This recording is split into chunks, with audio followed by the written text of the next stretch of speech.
50 years ago, a new theological graduate school was born, United Theological Seminary of the Twin Cities. It was created by two distinguished schools, Mission House Seminary and Yankton School of Theology. It was built, however, for the future, to be a dynamic reflection of the United Church of Christ and to forge as a creative force a new understanding of ecumenical theological education in this country. United was built in New Brighton, Minnesota, a suburb, but it had the rural world and the urban world within easy reach. There its ministry would lie.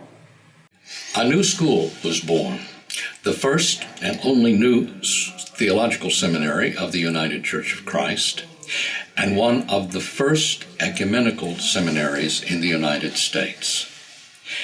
It was first to serve the United Church of Christ, the United Methodist, the Presbyterian, and the Episcopal Church. It then extended its reach to the Unitarian Universalists, the Disciples of Christ, the National Baptists, the American Baptists, the Mennonite, the Lutherans, the Roman Catholics, until finally we had students that represented over 20 denominations in the student body. This diversity was not always easy. With this many traditions, we had to grapple with our differences, but at the same time, it was amazingly rewarding.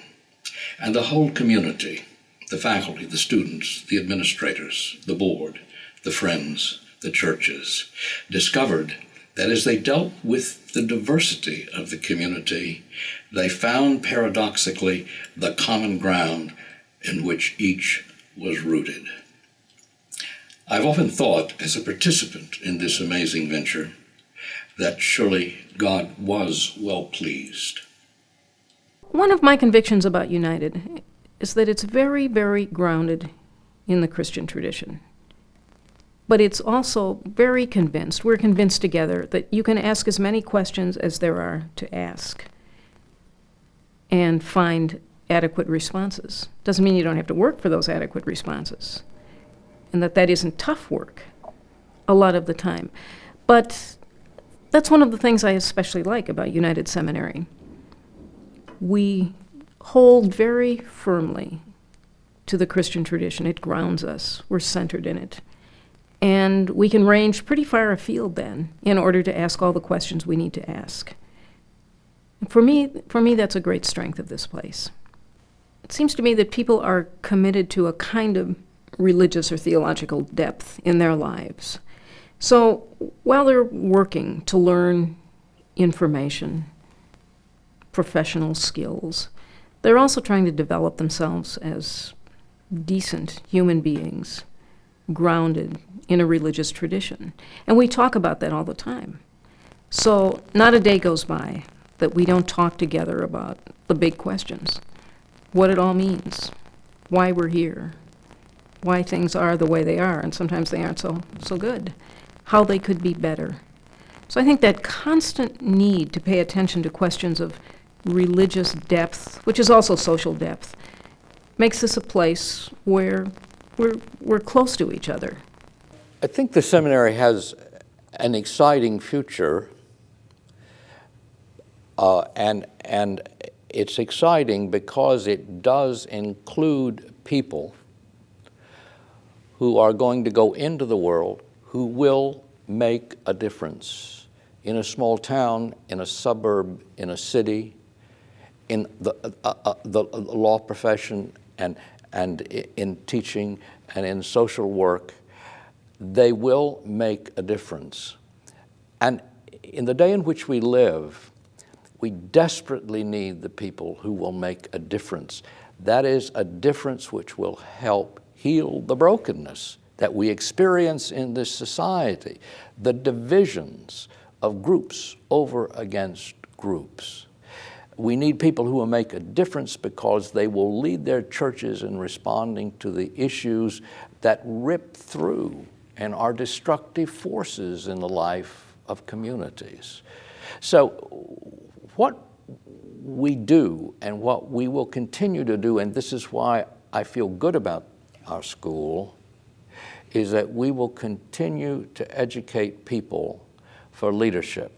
There is much in our culture in terms of unbridled consumerism and so forth, which will do us in as a fragile planet, that must be resisted, and much in the way of unbridled economic greed that must be resisted, and much in the way of racism that must be resisted. We have our agenda cut out. My hope for United is that we will remain true to our core values and our core commitments. You are a good example of this with your great concern for not only solid theology, but also for social justice commitments that arise out of profound Jewish and Christian tradition and commitments. I would hope we'd continue to do that. We've been a pioneer in that. The second hope I would have is that we would continue to be innovative in terms of how we help people learn about the Christian faith and about leadership and church and society. We've always been kind of on the cutting edge. And I would hope as a new generation of faculty administrators come on board, that will continue to happen. It will not just happen. We'll work on that. Thirdly, and finally, in terms of the Minnesota context, we are a unique and distinctive theological voice in the upper Midwest. As you alluded to earlier, with the consortium of Minnesota seminaries, we have a very wonderful and cooperative relationship. But we are, I think our colleagues in other seminaries would say, a truly ecumenical voice. And that's a very important voice. And I would hope we would continue to do that and remind all of us of the whole church and not just a particular part of it. Sure. The curriculum has at its core a principle, a philosophical principle that we call reflective engagement. We believe that everyone who studies here, who takes a program here, should be able to become reflective about the world in which they live, their experience of that world, the religious institutions, the culture, the society. And we believe that everyone should be engaged in that world for the sake of transformation toward greater human justice, toward greater peace among all people, greater unity of all people. In the history of the school, the focus on social justice issues was there from the beginning. We worked in our curriculum and in our field settings with the inner city, with issues of poverty, family breakdown, community disorder. We work with the Native American community in a special partnership to meet the needs of Indian churches, both in the city and on the reservation. And we developed programs with the University of Minnesota, and particularly the program in human sexuality. United joined with the National Office of the Evangelical Lutheran Church and their partner, the University of Minnesota Medical School and its program in human sexuality, to create a program, an intense program for seminary students and for medical students that would engage them in looking at sexuality societally, in groups, and in themselves, at the emotional level, the biological level, and the spiritual level. It was a controversial program, but a very successful one. Jim Nelson was its architect, and his own work in the program and his many writings give testimony to what was accomplished. In that sexuality program, we also dealt with other major social issues: the question of abortion, the question of homosexuality, homophobia, and sexual orientation. We dealt with ethics and sexuality in people's lives, and in that whole process, we tended to the question of social justice. Environmental issues were dealt with, and the women's revolution and the issues that revolution posed were treated.